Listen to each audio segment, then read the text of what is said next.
hadir di tengah kita ya kuwi bintang dari Kediri Niken Salindri. Sik saurunge nembang tak takoni. Sampeyan sing ngejob sapa? Pak Sis. Kang Sis Yohan. Dadi sing mbayari ya Kang Sis bakale. Pak Sis. Lah Pak Lurah modale apa berarti iki? Izin, Pak. Napa? Izin. Izin piye? Izin untuk Keramian. iya. Oh, ngono kuwi. Aku Kang Sis, sampeyan Kang Sis, ya toh. Mama Lucy. Mama Lucy ya Kang Sis padha ae. Sampe nak suara men to, Mbah. Mbah Sis niku mbah kula lho. Mbah Sis, oh, heeh. Nggih. Mbah Sis Wantara. Berarti sing nimbali jenengan Mbah Sis. Mbah Sis. Kula nggih Mbah Sis. Heeh. Mama Lucy nggih Mbah Sis. Heeh, terus Berarti Pak Lurah lek ra nyangoni ya kebacut, Pak. mbok menawa diwakili karo Pak Wakil Bupati iki mau nyangoni. Ya beda, Pak. Oh, beda. Iya, beda. Pak Lurah ndi to mau? Ngelem aku wayu tapi ra disangoni. Lho, ngene jer Basuki mawa beya. Sampe lek nembang apik, njogete becik, wis to aja kuwatir. Oh. Mengko mesti diwakili karo Iya, Pak. Yu Nyamini, kuwi bojone Kang Sis Yohan, sing bakale paring tali asih marang panjenengan. Oke, karo lek Mama niku Lucy. lek niku Nggih. pasti. Nggih. Bener. Niku Mbah Sis sing lenggahe teng sebelahe Bu Lurah. Niku Mbah Huti Sis. Oh iya. Nggih. Nggih. Ya gandeng sing mirsani wis ngenteni sampeyan kabeh.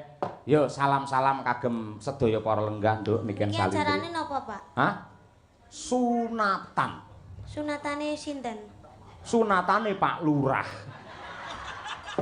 Ya putrane mau genah jlentrehke Muhammad Wisanggeni. Lho. Tapi kok sing nimbali Mbah Sis? Lho, mergane Mbah Sis kuwi wis ndaku putra Pak Lurah Wengkal dadi putrane. Dadi sing dihitanke iki padha karo putune Mbah Sis. Ngoten. Heeh. Terus sing dihitanke iki ponakane Pak Wakil Bupati, ngono kuwi. Pokoke piye carane kabeh iso dadi dulur ngono lho, Nduk. Oh iya. Ya didoakan semoga buat Mas Wisanggeni semoga menjadi anak yang soleh, berbakti kepada kedua orang tua, sehat selalu panjang umurnya, tercapai cita-citanya, dan kagem Pak Lurah kalian Bu Lurah matur sembah nuwun sanget. Mugi-mugi sehat selalu panjang umurnya, kathah rezekine, awet leh ngomong anak putune, kalih Mbah Sis kalian Uti. Terima kasih banyak. Sudah Pak. Sampun nggih. Lho penontonnya ngono didongakne penontonnya. Ya, terima kasih buat para penonton yang sudah hadir di sini maupun yang lihat di live streaming karena sudah menonton Niken beserta Pak Cahyo Kuntadi sak rombonge, mugi-mugi tansah pinaringan sehat selalu panjang umur rezeki ingkang Kusik. Pak Cahyo Kuntadi sak rombongan, kok sak rombonge ya bakul soto napa piye? Rombong rene lek sak rombongan tegese kancane akeh. Ngono lho, Nduk. ya, sak rombongan mugi-mugi jenengan sedaya tansah pinaringan rezeki ingkang kathah barokah Allahumma. Amin. Mugi-mugi tansah pinaringan seger kuarasan panjang umur Allahumma. Amin. Mugi-mugi sageta munggah kaji Allahumma. Amin. Mugi-mugi sageta nanggap Niken Salindri. Amin. Ah ya wis laris kaya ngono sik kurang tanggapan sampean nggih ora nggih. Lek kanggone piyayi ulang tahun lek mengucapkan piye, Nduk? Ulang tahun. Kalau ulang tahun ya happy birthday, semoga panjang umur sehat selalu, semoga panjang umur sehat selalu. Nggih, selamat ulang tahun ya. Iya. Nah, selamat ulang tahun. Kanggone wong nikah selamate piye ucapane?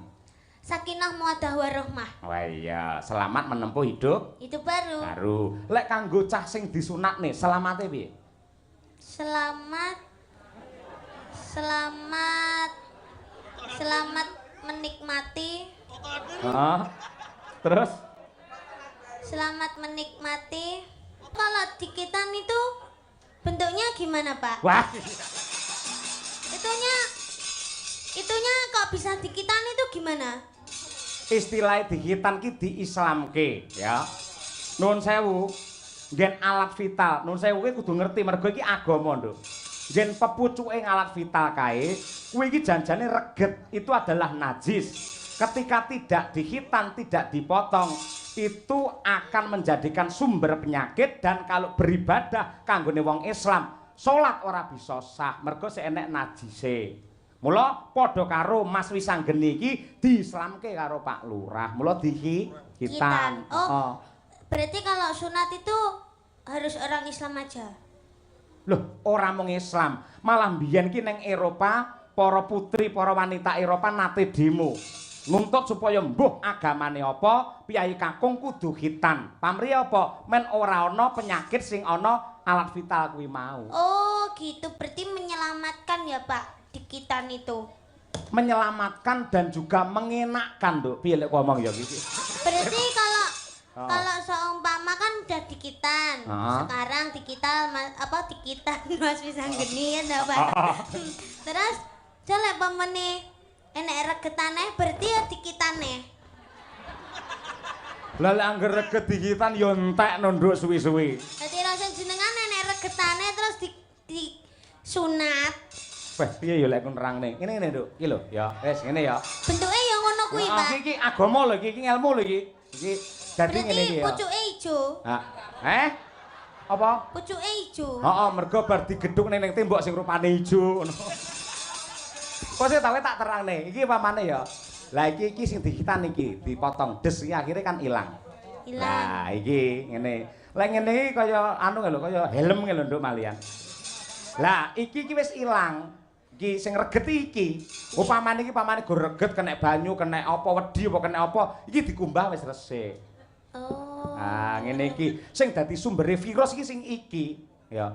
Mula iki kudu disingkirke adoh. Akhirnya dadi resik, ling ibadah iso sah 100%. Oh, kalau boleh tahu Mas Wisanggeni itu kelas berapa, Pak? Lah nyuwun prisa karo Pak Lurah. Kelas pinten, Bu?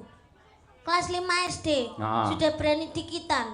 Kenapa kok gak kelas 1 SMA aja, Pak, dikitannya? Lek kelas 1 utawa kelas 2 SMA, engko lek ngitan iki ulete ra umum.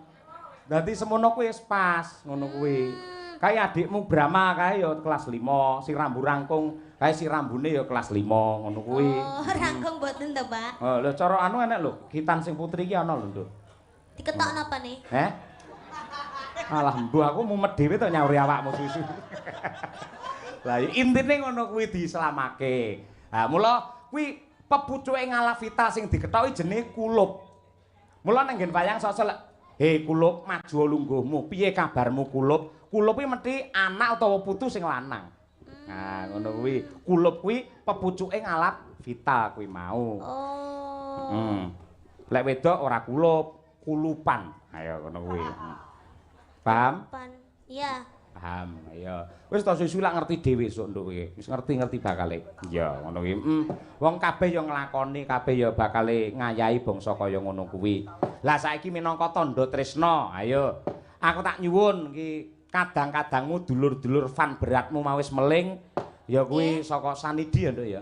Nggih. Sanidi diwakili karo Mbak Tutut kuwi ngersakake pangkur Semarangan Niken Salindri. Kaya ngono kuwi. Piye siap? Siap, Pak. Oke, luar biasa. Ya, coba diaturake. Sampe nyuwun pangkur Semarangan to, Mbak? Heeh. Kayak ruruh wae. Mula lek urung-urung iki dudono lho, iki lho pangkur Semarangan. Wong duwe penggemar malah diseneni Niken ora. Aku lek karo penggemar kuwi basa malah kok seneni ora. Lah Mbak Tutut iki kalih kula wis pun wis plek ya? Nggih. Iya, aku kalih Bukesi wis plek-plek. Ayo ngono kuwi. Angger mencolot mudune plek-plek ngono kuwi ayo. Nano. Ya Nduk, Cahayu Niken. Iki ndamel mingkar-minggur, Pak. Non? Ndamel mingkar-minggur. Manut jenengan. Mingkar-minggur. Sing los sing pundi? Mingkar-minggurin mawon nggih, Pak. Iya, mingkar-mingkur. Nggih. Mingkar-mingkuring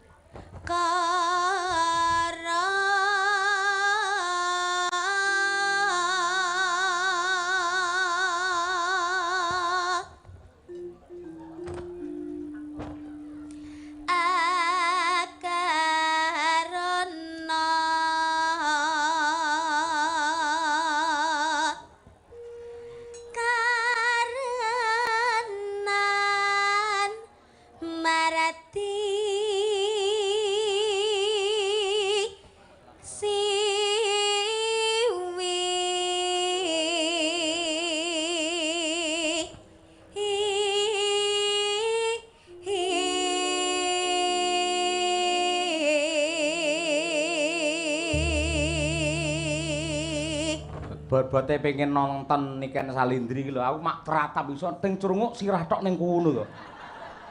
Masya Allah, mak kowe iki anci-anci apa nduk ning kono?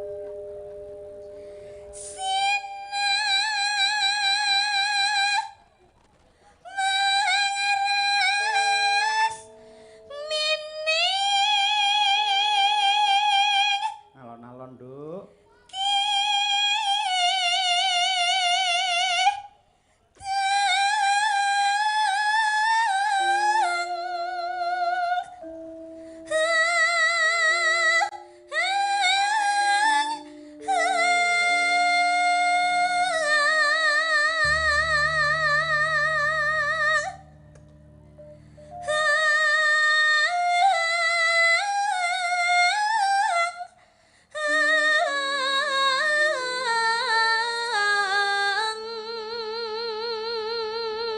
Wah.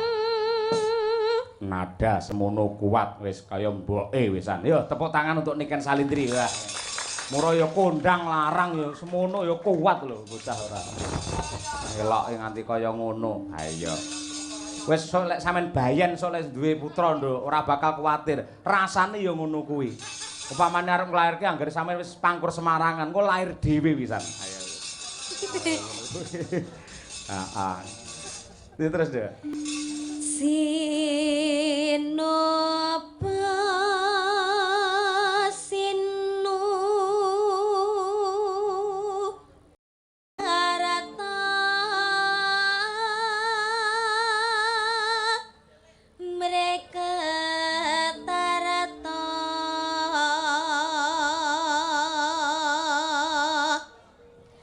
pakartining ngelmu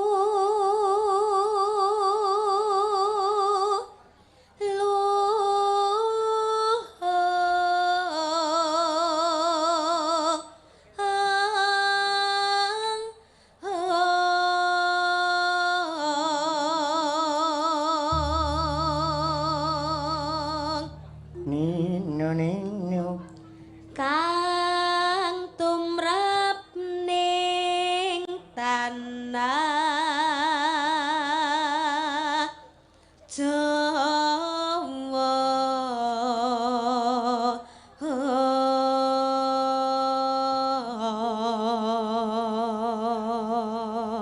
Nano.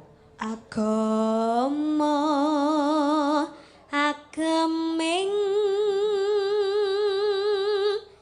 aji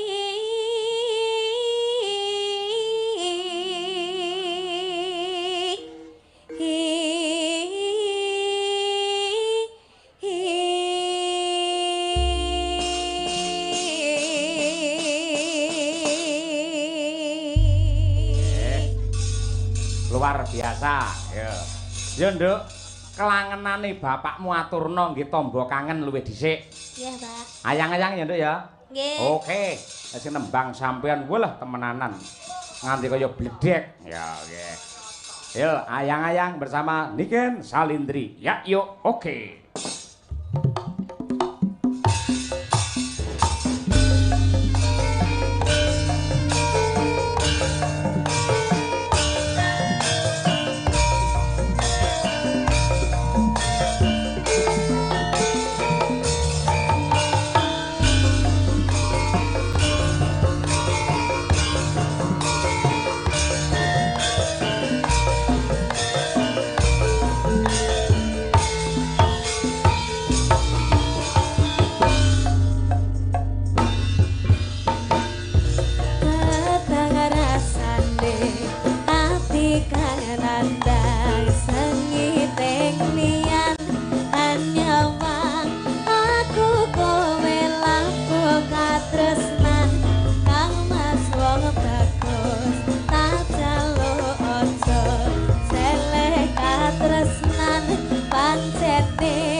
ra bisa nampa bakal tak jaga yen durung kapisah mring kang kuwasa Mas kowe sing tak sayang ra lilo aku kudu kelangan kang Mas mesti kanthi ngati dan aku siji tresna iki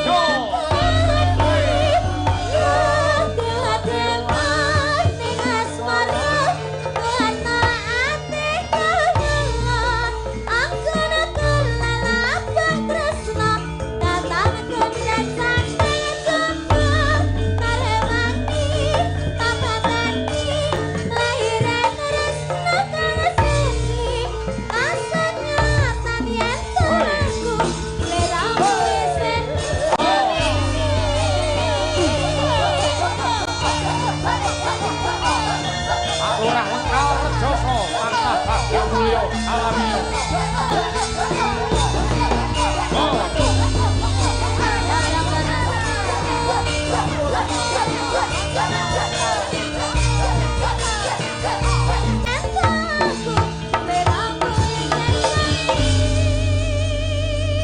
Luar biasa, tepuk tangan untuk Niken Salindri para penonton. Wah, ya. Horeg tenan. Yen gen sound system kaya enak sound horeg, yen sinden horeg ya Niken Salindri iki. Luar biasa elok temenanan. Sik, Nduk, gentenan. Ayo. Nggih. Nggih Pak. pemanasan mengko tampil meneh. Oke. Nanti gara-gara to? Nggih, Pak. Oke, jos. Tak totone wektune yen ngono. Ya. Mbak Lucy Brahman. Ayo iki. Iki untuk